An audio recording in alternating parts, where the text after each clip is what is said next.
Welcome back, financial architects. If this is your first Bankers Bootcamp's video on the financial modeling series, I would recommend you to watch the first part explaining the two fundamental pillars before covering the remaining two pillars needed to build a robust financial model. Here's the link for the same.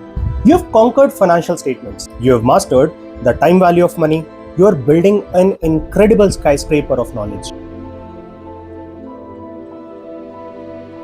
With that in mind, let me welcome you to the third episode of mini-series Financial Modeling, wherein today we lay down the final two foundational pillars before we start drawing the actual blueprints, before we dive into the financial modeling itself. We are diving into capital structure and the cost of capital, how companies fund their dreams and what their funding actually costs. Then we will get an overview of valuation techniques, the art and science of figuring out what any company is truly worth.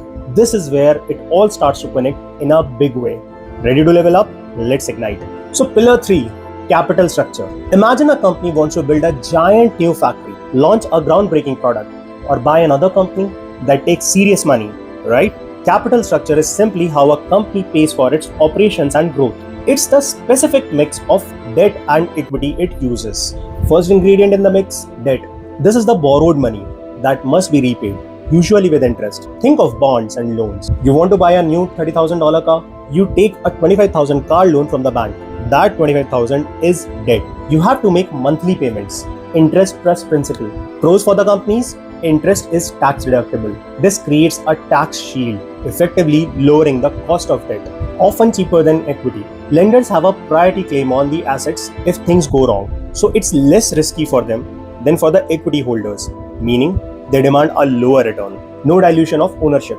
Debt holders don't own the piece of a company. Cons: fixed payments. You must make those interest and principal payments even if the business is slow.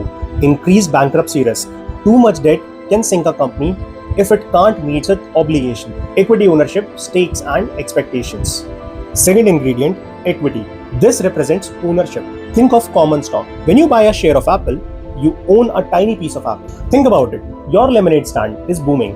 You want to expand, but you don't want more loans, debt. You ask your friend to invest $100 in exchange for a 20% ownership, equity in your stand. Your friend is now an equity holder. Pros for the companies: no fixed payments. You don't have to pay dividends to equity holders. If times are tough, you can reinvest the profits. Less risky for the company. No mandatory payments means less bankruptcy pressure from equity. Cons: dilution of ownership. Issuing new equity means existing owners now have a smaller slice of the pie, usually more expensive than debt. Equity holders are last in line if a company goes bankrupt, so they bear more risk and demand a higher return on their investment. Dividends are not tax deductible, no tax shield here. So, companies use a mix of debt and equity, but this funding isn't free. There's a cost of capital. It is a return a company must earn on its investments to satisfy its investors, both debt and equity holders. Cost of debt, KD. This is the effective interest rate a company pays on its debt. Remember that tax shield?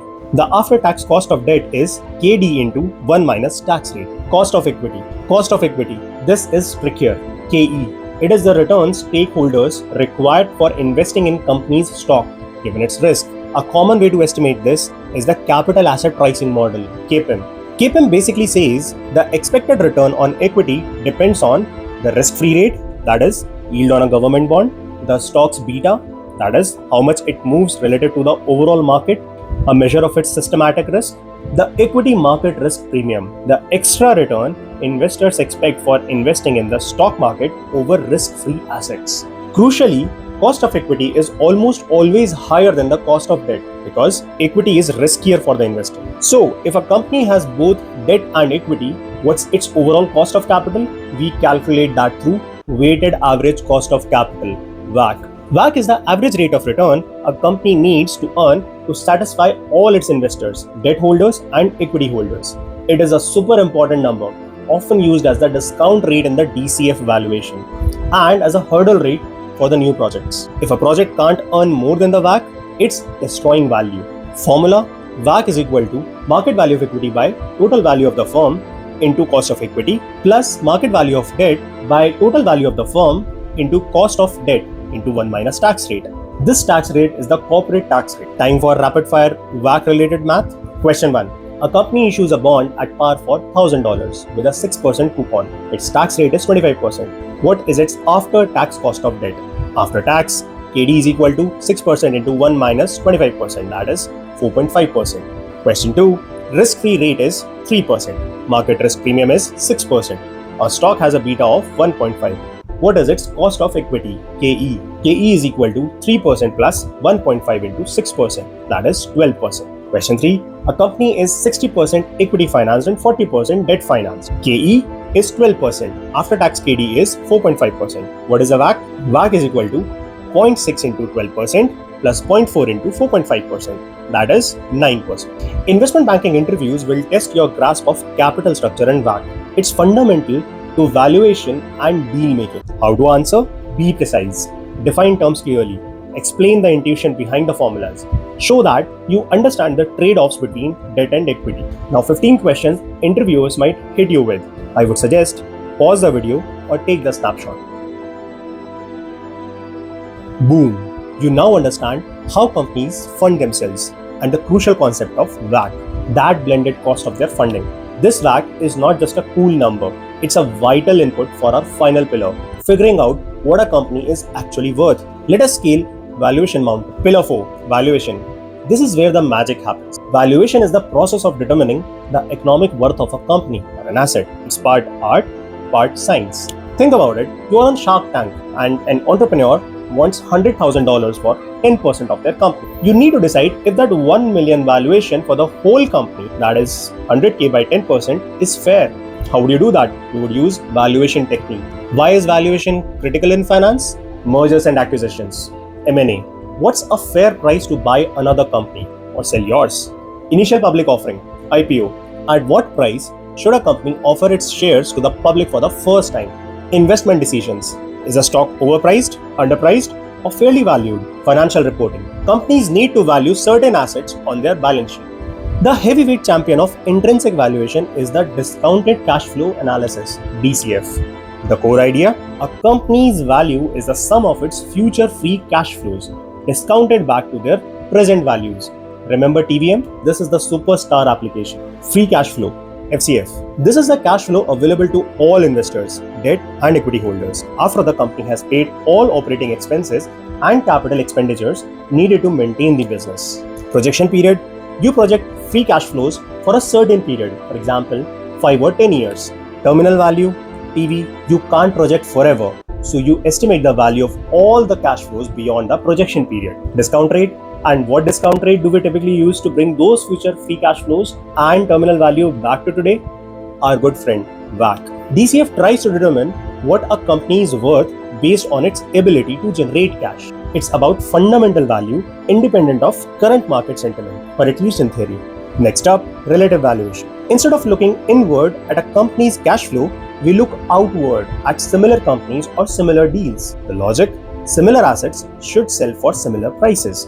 Comparable company analysis, or simply comps, trading comps, public comps. Find publicly traded companies that are similar to the one you are valuing. Industry, size, growth, risk. Calculate various financial multiples for these comps. For example, PE ratio, EV by EBITDA ratio, EV by sales ratio. Apply the median or average of these multiples to your target company's relevant metrics to get an implied valuation. Precedent transaction analysis, deal comps or M&A comps. Look at recent M&A deals involving similar companies. See what multiples, EV by EBITDA, were paid in those deals. These often include a control premium since an entire company is being bought. Apply these multiples to your target company. There are other methods too, often used in specific situations. Leveraged buyouts, LBO analysis, used by private equity firms. Values a company based on how much debt can be used to finance a purchase and the returns the PE firm can achieve.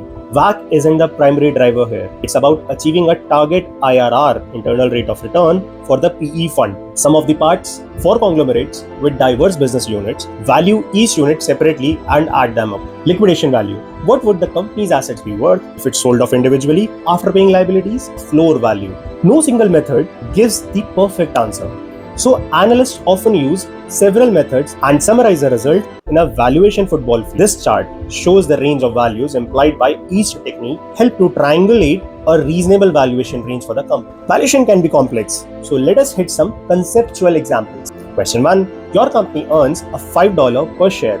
Similar companies trade at PE multiple of 15x. What's an implied price per share for your company? Implied price is equal to EPS into PE multiple is equal to 5 into 15 or 75 per share. Question 2. Your company has an EBITDA of $20 million. Similar companies are trading at an average EV by EBITDA multiple of 8x. What is its implied enterprise value? EV. Implied EV is equal to EBITDA into EV by EBITDA multiple. 20 million into 8, that is $160 million. Question 3. A company is projected to generate a $10 million in free cash flow next year. Its WACC is 10%. What is the present value of just that 1 year's free cash flow? Present value is equal to FCF1 divided by 1 plus WACC to the power 1, that is 9.09 million approximately. Valuation is the bread and butter of many IB roles. Expect to be tested thoroughly. How to answer?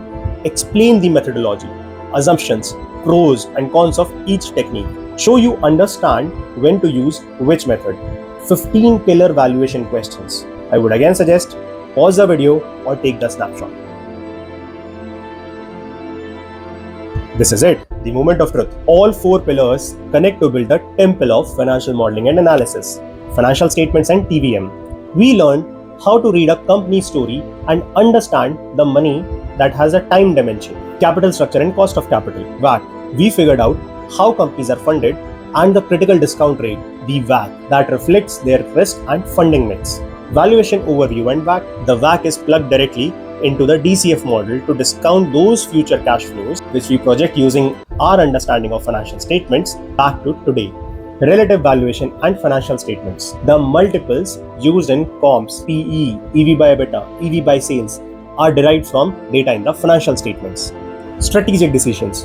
Whether a company would pursue an M&A deal, raise debt or equity, or invest in a new project evaluated against WACC. It all ties back to these concepts. Understanding capital structure informs the assumptions in an LBO model. Valuation outcomes drive M&A strategy, IPO pricing, and investment choices. It's a beautiful interconnected system. What a journey. Let's recap the essence. Capital structure, the blend of debt and equity a company uses. Cost of capital, the vital blend, cost of that funding, crucial as a discount rate and hurdle rate. Valuation techniques, DCF, comps, etc. The toolkit for determining a company's worth, each with its strength and relying heavily on the other pillars. And with that, guess what? You now have the foundational knowledge, the 4 essential pillars to truly understand and start building the financial models. You have built the launchpad. If your brain is buzzing with the financial insights, hit that like button with the force of a bull market. This tells me you are ready for what's next. And what is next? The moment you have been waiting for. We are moving from theory to practice. In our very next video, we will open up the roadmap that will really help us to build our first 3-statement financial model from scratch. You absolutely cannot miss that. Subscribe, ring that notification bell, because this is where your journey to become a financial modeling rockstar truly takes flight. Post your biggest takeaways and any lingering questions in the comments. Let's build this community. Until then, review these pillars, get excited, because financial modeling awaits.